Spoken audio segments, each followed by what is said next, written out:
Hi, my name is Elizabeth Bowman, and welcome to the Opera Glasses podcast. Today I have Michael Zarathus-Cook with me. He is the managing editor of the Toronto Symphony Orchestra, also the chief editor of Cannopy magazine.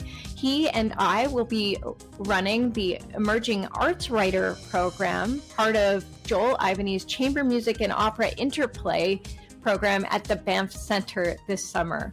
The deadline to apply is January 31st, and we would like to encourage all emerging arts writers to apply. So let's bring Michael in and talk more about this exciting new program.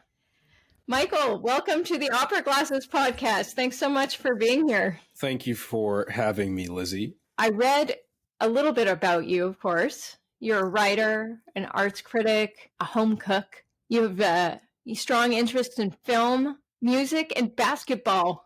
Can you just tell me a little bit about your professional background? Absolutely. I'm going to leave the basketball out of it. Otherwise, we're going to be here for several hours. I don't know how much time you've put aside for this, but yes, basketball is the love of my life. It's what keeps me going through the grind of the week.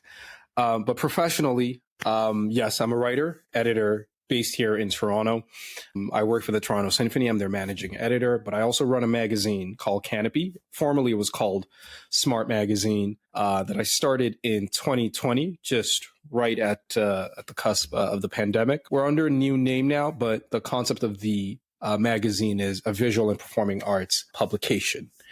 And it is under the auspices of this magazine that I will be joining you, Lizzie, at Banff this summer to talk about opera, to talk to opera singers and makers, and crucially to also meet some arts writers. So very much looking forward to this collaboration with you. And thanks again for inviting me to this chat. Yeah, I'm really excited that you'll be coming to Banff. It was my first time last year in Joel Ivany's opera program there, and it was transformative. Last year I taught PR and marketing to the individual artists. And as editor-in-chief of Opera Canada, I've had a tough time finding arts writers across Canada. And I thought that a program such as the one that is happening in Banff would be the perfect place to have emerging arts writers, also to find people across Canada and really diversify perspective in arts journalism in Canada and in general in North America, really. So I'm really excited that this program is including this for the first time, and also so great that you will be sharing in that education with me. Awesome. And I know we're here to talk about the arts writing part for the most part, but the PR work that you did last year, I hope it remains part of my job at the Symphony. Is I read a lot of artist bios. You know, a lot of these sort of touring artists come through the Symphony here. And I see that as just one of those places that artists could do a much better job of selling who they are. I find a lot of these artist bios, here's the person, and then it's a giant sort of word salad of everywhere that they've been, that they're going to be. And it's just, you lose people's attention span in that process. So if one of the many beautiful things that can come out of this program going forward is artists know how to write a killer 400-word bio that gets people who've never heard of them excited about who they are, and people who are familiar with them excited about what they're going to do next. I think that's an incredible service by you, Lizzie. So kudos to you. Yeah, I think that the artist bio has always been a big question mark for artists. I mean, some of them are afraid to say too much.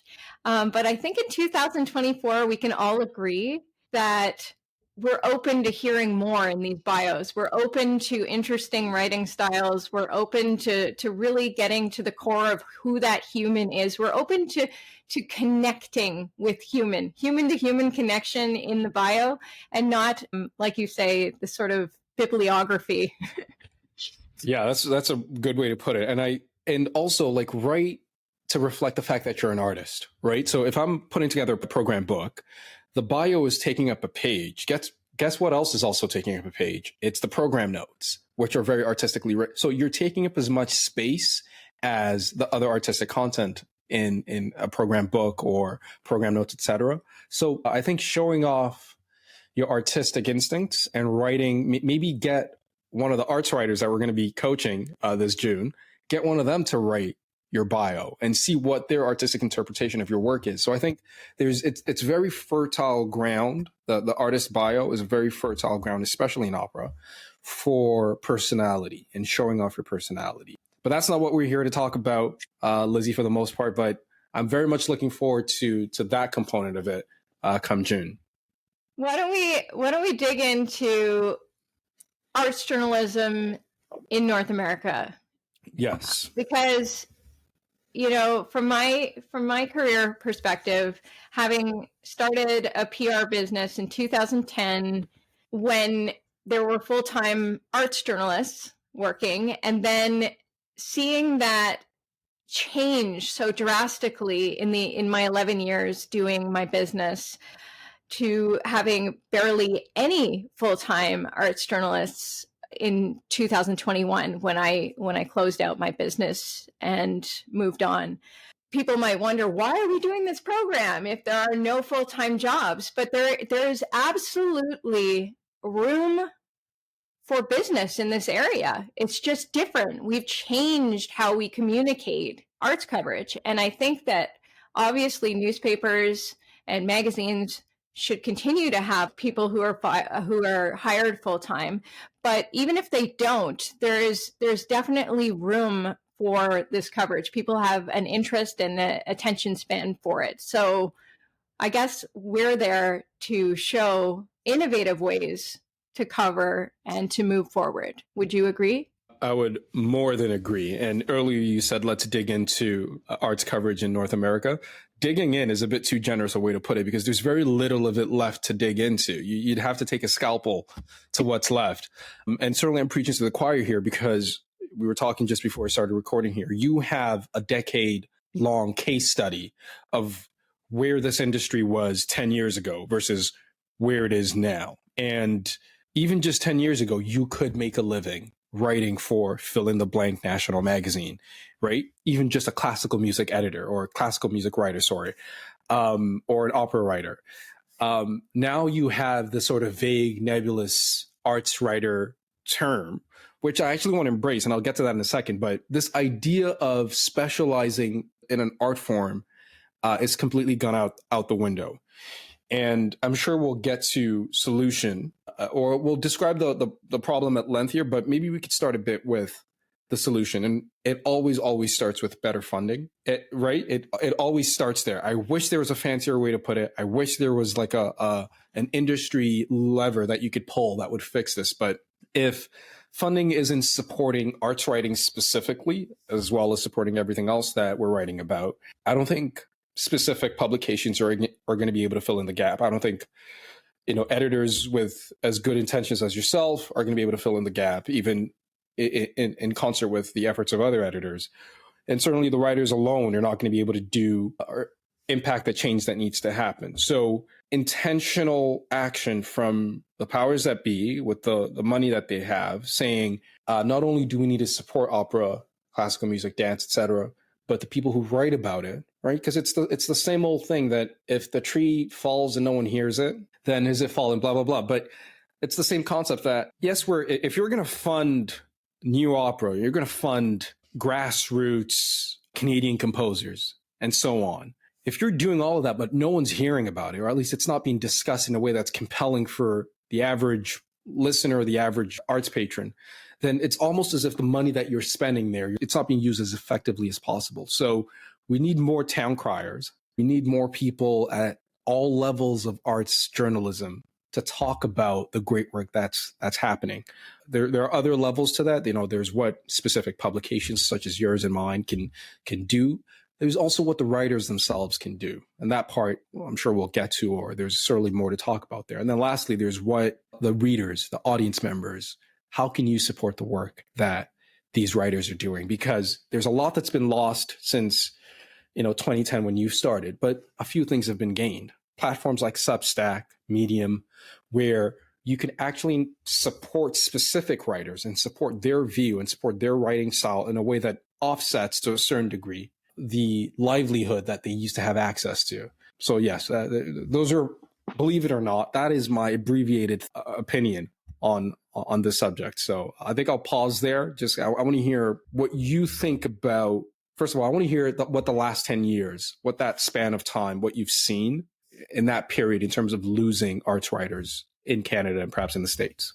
Well, I can touch on that, but one thing that I was thinking of as you were talking about how sort of writing for one art form is not going to be the future, that we need to sort of diversify what we're writing about, even beyond the performing arts. And some of the most successful stories that I had during my PR time was when I cross-pitched to another section of the newspaper and had them telling the story of this person's career, but through the lens of a completely different audience. Like I had one of my clients in a cycling magazine, and it didn't diminish anything from the client's work, but it was interesting to know that client commuted to her job as an opera singer with the bicycle. It gave a greater layer to what she was doing. And another thing that I find in arts journalism is that oftentimes journalists are intimidated to write about classical music. They don't want to make a mistake. And I think that that's something that we need to wash away, because it's not so intimidating. Of course, that's easy for me to say, or for you to say with your background and knowledge and your current position. But I would like to encourage more people to speak what they feel when they go to a show and say what happened in terms of their perspective, and what did they enjoy? Why did they enjoy it? That's really the question we're asking, right? When we're talking about covering performing arts. And that's really the perspective that we're after. That's how we're going to diversify, is that we make it less scary. Brilliantly well said, Lizzie. I have so much to say about that, and I'll try to, again, abbreviate my thoughts on this. But this sort of issue of people sort of staying, quote unquote, in their lane when it comes to arts writing, there are various barriers to that. And I actually think publications and the job that editors do has a huge part to play in that, because a lot of publications are designed, especially in the performing arts, to cannibalize their audiences in various ways. The first is, if you are a reader of Opera Canada or The Whole Note or Intermission or The Dance Current, chances are you're also a reader of any other item on that list I just threw out. Part of the cross section that needs to happen in terms of, if I'm a classical music writer, am I also writing for opera, or am I writing for dance, etc., or theater, is these publications, I think, could do a better job of crosstalk amongst each other. There's nothing that stands in the way of one, like an opera publication doing a partnership temporarily with a classical music publication and sharing their audiences to a certain degree. If you look at the people who are reading you, there is no such thing as just an opera reader, right? Because if you poll these people, which I have consistently, you will see that they also read Bach track. They also read Intermission. They have diverse tastes, right? It's a minority of people that only listen to opera, or only listen to classical music, or only go to the theater, or only go to the National Ballet.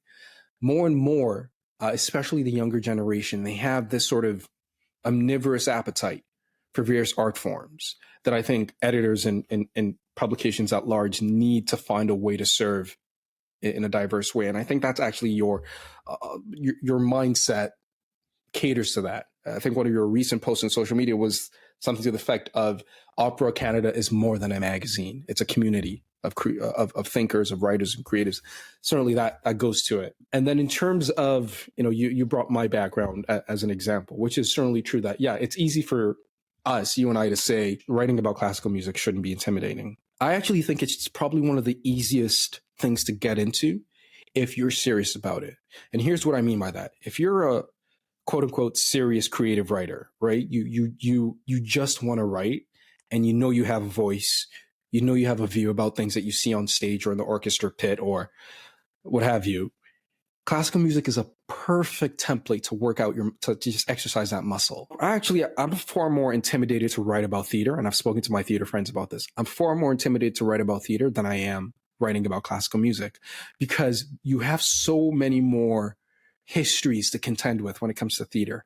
You've got the script, the stage play. You've got all of the actors in the past that's contributed to this specific character.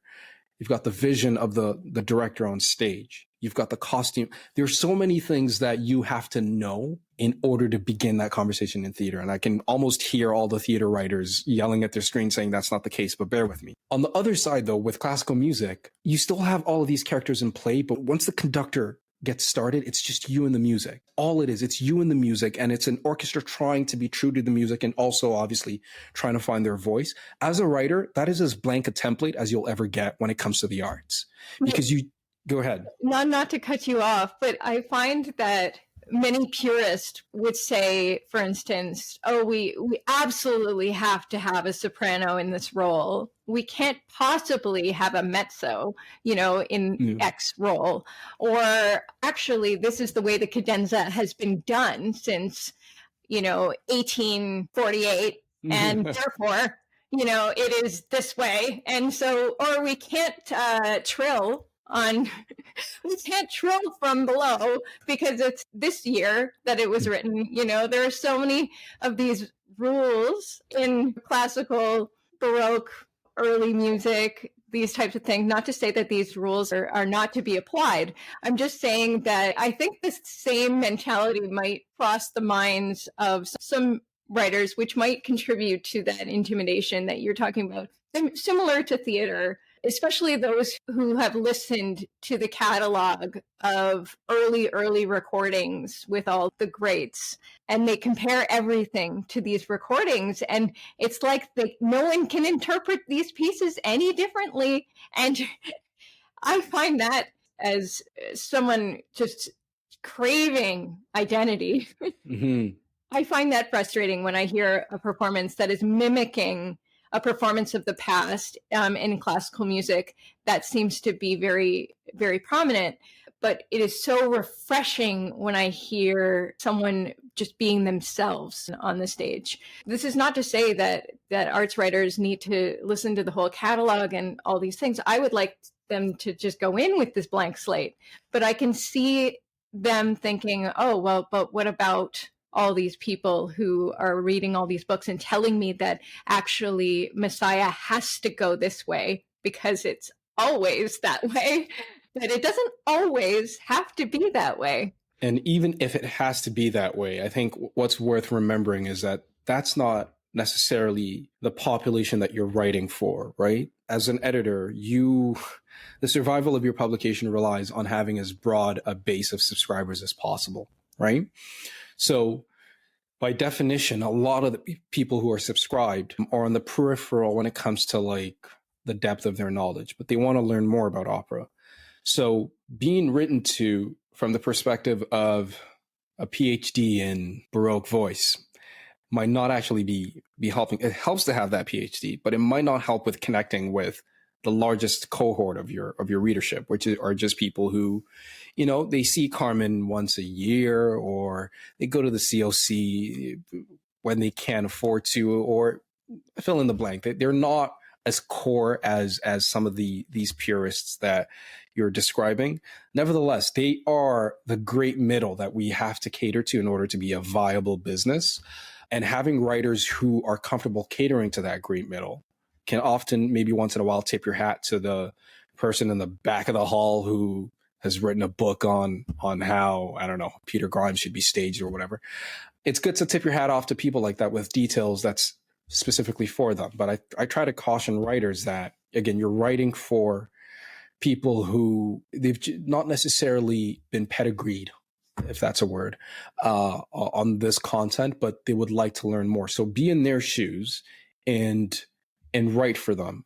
There's a conversation with Robert Harris, who was the Toronto Star classical music writer for a long time, that I had a couple of years ago that stuck with me. And I think he talked about his first writing gig. I might be butchering this, but he talked about his first writing gig being in Edmonton or something, and he was covering a performance of Rachmaninoff Concerto number 2, and it was his first time ever hearing it, and he was writing a review on it, and it was that review that he wrote that kind of started everything for him. That story is interesting because it's a flip side of this intimidation, that sometimes what gives you your shot or what makes you interesting or what makes you readable is how slightly green you are and just how honest about the experience you are. And the longer you spend in a specific lane as a writer, the more jaded and not green you become. So on the writer's part, try to write about as many different things as possible is sort of the blanket advice, because the more uncomfortable you are at writing something or writing about something, the more obvious the points you're going to make, at least obvious to, the brass of the industry. But sometimes it's that obvious thing that great middle needs to read in order to connect with an art form. One thing that I think is key to performing arts journalism is that you're not alone. You're at a show where all these people are experiencing what you're experiencing. So as an arts journalist, you can go around and ask people questions, about their experiences and what happened to them during that performance. And I think that's really cool, because even if you disagree with that perspective of whoever, or you agree with the perspective of 3 people and not with the perspective of the other 3, that you can even include that in your coverage. You can say, oh, but this guy thought this, and I felt this. I think that we should be encouraging people to talk more with the people around them as well, and not just have this sort of one-dimensional opinion in these reviews. I love my Opera Canada reviewers, but I definitely would encourage some more discussion with the people around them, because a lot of people around them are saying how it is for them, with no expectation of where that might go. So it will be honest. And like you say, be honest, or the honesty part. My motto is honesty resonates. That's a great motto. You say that you're not alone as an arts writer, but oftentimes in terms of being in the hall, that you're sharing with other people. But there's a flip side to that, or a larger aspect to that, which is it does feel a lot like you are alone, because there isn't, sometimes even at the level of like your town or your city, there isn't a network of other writers that you can share ideas with or feel like you're part of a community. And then less the case, a national network of writers, which I think brings us to what this summer is going to be about at Banff. That yes, we're there to create opera, create new opera, form for performers, especially, and opera creators, to form their network with other creatives. But I'm really excited about coming on board for this as an opportunity to also form a national network of arts writers, so that whatever you're doing in St. John's or Vancouver, here in Toronto, small suburbs around, Southern Ontario, you don't feel like you're this sort of isolated atom spinning in your own orbit without any sort of resonance with what's happening across the country. Because often, especially at the national level, granting bodies think in terms of the national scale, but that's not reflected when it comes to writing. And, I talked earlier about, yes, better funding specifically for writers would be very helpful, and support from opera goers, classical music goers, just the arts crowd would also help these writers specifically. There are more and more platforms to do that. But another aspect to that is the support that organizations can provide. One of the things that the way you've described, and I think listeners need to know that, Lizzie, it was you that suggested this program. We talked about this, so maybe you can go over how it started, because I think that part's also incredibly important. But as you were describing it before, as we were chatting, it reminded me of the Emerging Arts Critics program that I was a part of here in Toronto, that was jointly held by the Toronto Symphony. This was 6 years ago now, or just over 5.5 years ago. The Toronto Symphony, Opera Canada, and the National Ballet. And they got us together to write for, Canadian Opera Company and the National Ballet. And they got us all together to write for Opera Canada, The Whole Note, and The Dance Current. Now, like so many things in the arts, the pandemic cut the cord on that. And I had a great conversation with Hope Muir, the artistic director of the National Ballet recently, and we talked about that, which is, hey, what are your plans to bring this thing back, right? It's the same thing of if a tree has fallen, no one's hearing about it. You're doing all this great work, but there's about 5 people who are writing about it. Not as many as you think are hearing about this great work that you're doing. So I think there's a plan to bring that back, at least within Toronto. So I see this program at Banff as a corollary, a national corollary to what's happening here in Ontario. So maybe you could talk about what happened over the last year that's bringing us to this June on your end. I had been thinking before I even got to Banff about the fact that I needed arts writers. Well, specifically for me, opera coverage writers, people for features, people for reviews, and more. I was looking at Joel's program and I thought, wow, wouldn't it be great if it was contained in this program? Because it gives writers an opportunity to cover something with the artists there, the performing artists right there. So they see how the production comes together, how the rehearsals are going, what's happening after rehearsal. They really live the experience of putting on the show. And I think that would allow a writer to have maybe a different line of questioning, because we do have a lot of repeated questions that happen in arts writing, which makes it stale sometimes. It can be. So my hope is that with writers being part of the experience, that we can sort of innovate the way to cover it, and also go beyond writing to behind the scenes footage. How do we cover these things with the tools that we have in 2024? How do we use things like TikTok? How do we use things like Instagram to the maximum capacity? What are relevant questions to ask an artist? Why is it relevant? Mm-hmm.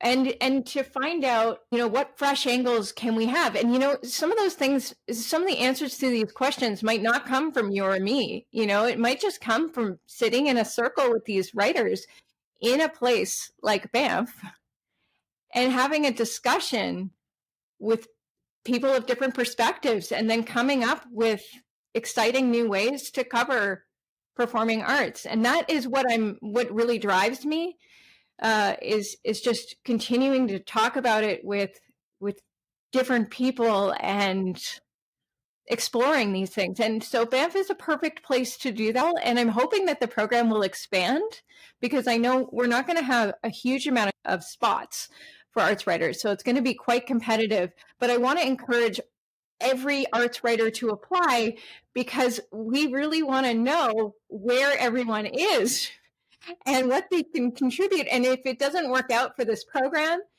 there might be other opportunities, because, Opera Canada covers everything across Canada. So we need writers everywhere. And I'll second that by saying Cannopy as well. The covert mission of this application process is, first of all, we'd love to have you at Banff, so please do apply. But it would be fantastic to walk out of this process with a national registry of arts writers that maybe Banff can host, or maybe we have a third party host it to a certain degree, or even Opera Canada host it. But how do we formalize a registry, just a place where, as a writer, I can put my name and I'll be able to get a gig to a certain degree somewhere covering the arts at large? I think we're long overdue for that. And I think as an editor, I feel your sense of there's something missing, right? You have to do so much work to secure all the other resources for coverage. And then you get to the finish line and you feel like, oh, wait, I actually don't have anyone to cover this in the time that I was hoping, or at least to the level that I was hoping. So it'd be great to make this process of getting in touch with writers, creating a network of writers, writers talking to each other, sharing ideas with each other. Because if you're excited about the project, whether or not you like the project, but you're excited about talking about the project, the things you don't like about a particular production, everyone else downstream of that gets excited about it. And I think one thing I'll add, because there's a question I actually have for you, is one thing I'll add more on this end is, yes, we need to learn how to use TikTok, how to use Instagram better, right? We have to be a 2024, we have to meet 2024's way of connecting with readers. But there's also a gap here for bringing things back down to earth a bit. Not everything is perfectly compatible with TikTok or with social media and creating a clip for the algorithm. I think what the arts going public is also looking for is, how do I meet people in real life? Like, how do I actually form face-to-face connections that's not happening on social media, et cetera? And I think arts writers can be a fantastic facilitator for that, because if organizations are doing it, it's very clear that they're just asking you to buy tickets, come and leave. But if you have someone whose voice you trust in the art space and they're telling you that, no, this is the place you want to be, this is a good way to spend your Friday night, we hold the keys to the third place. That's how I like to think of it, that it's not the organizations create the third place and they create a place where we can gather, but how do you siphon people into a gathering space? How do you encourage people to come to a gathering space? I think we as arts writers and arts editors can be a great conduit to getting people offline, frankly, and getting people face to face in a world where, isolation and all the other things is an epidemic. Definitely. I would agree with that. I guess using the social media is a necessary evil, in terms of connecting people in real life as it stands now. And how do you do that in a way that to sell someone something in an honest way? I also would like to say that I'm hoping at the program that we can talk about podcasting, because I think that podcasting is a really powerful tool, because it's long form interview process that allows you to really get to know your host as well as the guests that you're bringing on, and how one might plan such a thing. I think a lot of artists are intimidated by how do I start? What do I do? And actually a lot of artists, performing artists, would be great at podcasting because they're natural performers. So I'm hoping that we'll touch on that in Banff, and obviously as we approach closer to the program, that will solidify the tools that we will be using in that. Yeah. And I think one of the takeaways from this is that this program is a work in progress in terms of the things that it will eventually expand. I think the mission, this idea of a network of a national network of writers, is one that's quite laudable and very sort of crystal clear to you and I. And certainly I look forward to working with you to articulate that going into the future. And on top of that, yes, we would love suggestions, from writers coast to coast, even if it's just venting on, I used to be able to make a living doing this. Like how can we get back to that? How can we get back to a subscription model that works for writers and editors and publications in general? I think is an important question. And speaking of social media, I mentioned that one of the things that you posted on Instagram recently, you're a runner. I'm a runner as well. So maybe that's another podcast conversation in the future. But you talked about your publication being more than a publication, being a non-for-profit support system. I was curious what you meant by that. Maybe you could talk a bit more about that concept and how it dovetails into this network that we've been talking about. Some people view Opera Canada as a magazine, that they read and that's the end of it. But Canadian opera artists are all over the world being incredible ambassadors for Canada and for the art form in general. And I feel like my role as editor-in-chief of Opera Canada is to make sure the world knows about these amazing creative people and what they're doing. So I would like to think that the magazine is far beyond just a magazine, but also, of course, we have events. We just did the Rubies at the Four Seasons Center, and the Rubies is a celebration of the great works of major players in this industry. And we just celebrated Isabelle Barak-Darrian, Wayne Vaughan, who was the Canadian Opera Company's librarian for a really long time and really touched the industry, and Gino Quilico, also baritone. And then also we had a Changemaker Award that went to Michael Mori and Jamie Martino of Tapestry Opera, and all of the amazing work that they're doing, especially for representing women in the performing arts. So through these events and through the spotlight that we put on them, I like to think that it's just more than a magazine, especially right now with very limited support from the media for opera coverage. And likewise, that's what I want to do with Cannopy as well. That this old idea of it's just this thing that you get in your inbox, or it's just this magazine that you have in your hands, and it doesn't really connect you to a community at large, just doesn't work anymore. So whenever I see anyone out there trying to make a publication more of a home than a house, more of a gathering space than something that's just one directional in terms of you read what other people have written and that's the end of the story, I find that really, really encouraging. So I look forward to seeing what Opera Canada does in that track going forward. But that's the energy and spirit that I'm bringing to Banff this June, is how can we build a family of writers from this experience? How can we walk away with a good old Rolodex of people's name and where they live and their interests in terms of coverage? So Lizzie, good on you for suggesting this. I think it's going to be, we're going to look back on this and see how did we go so long without a project like this. So I'm happy to be a part of it from the outset. Do you have at the top of your mind how people can actually sign up for this program? We can add that at the very end. We'll add a link below, and the deadline for application is January 31st. So it's really fast approaching. So we hope that you'll reach out. And if you happen to watch this after the deadline, I hope that you'll also reach out, because really we mean it when we're talking about the Rolodex that we're pursuing here. I want to add that before we had this conversation on the podcast, we were talking about the idea of expanding the opportunities for the writers and hopefully reaching out to other publications across Canada.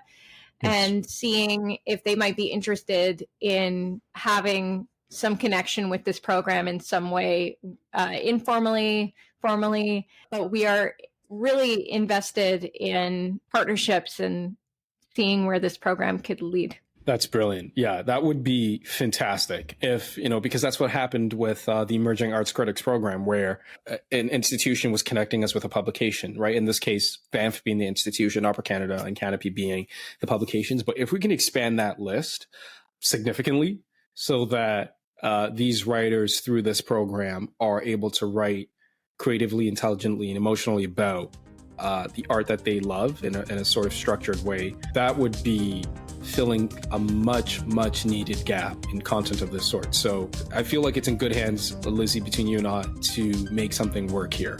Thank you for being on the podcast. So glad that we were able to talk about the program, even if it's so close to the deadline, but I'm glad we made it work, and I'll look forward to working with you on this. Thanks for having me, Lizzie.